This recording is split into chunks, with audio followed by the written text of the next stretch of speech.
C'est Sora pour la frasque. Là, j'imagine vraiment le truc qui a pas de sens.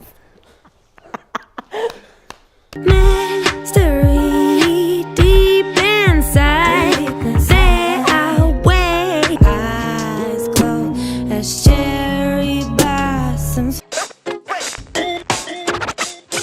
C'est du R&B moderne parce que ça englobe plein de choses.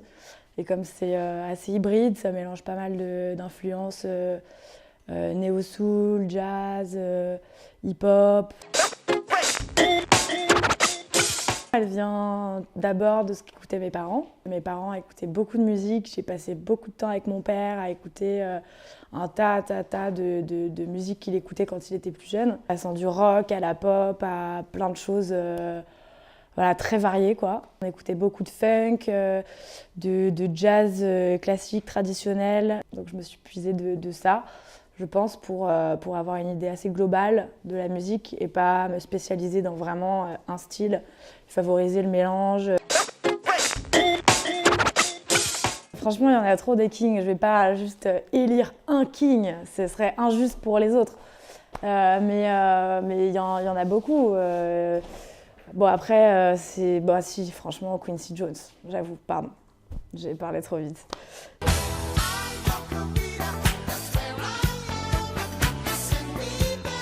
Il a tout fait, il a tout vu, il a connu tout le monde, il est encore actif aujourd'hui. Pour moi, c'est le king. Voilà. Il a traversé toutes les époques. Il a traversé voilà, le jazz, le R&B, enfin tout. Voilà. C'est le king. Franchement, j'avoue. J'ai parlé trop vite. Bah, Erykah Badu, en vrai aussi, par rapport à mes influences et par rapport à ce qu'elle a inspiré en fait à d'autres chanteuses.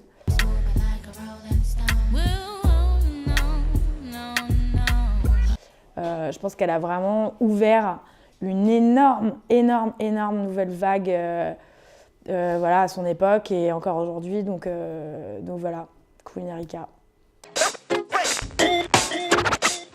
C'est un point très important, effectivement. Assez vite, en fait, on a eu recours donc, à un styliste qui nous suit, à Mad Style.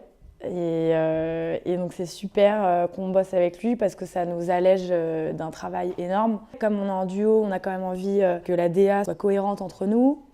On vient pas des mêmes endroits, on n'a pas du tout les mêmes styles à la base, donc effectivement il fallait trouver une cohérence. Franchement, je pense que c'était notre premier live. On était surexcités, on n'avait qu'une hâte, c'était de monter sur scène. Et tout se passe bien jusqu'à la deuxième chanson.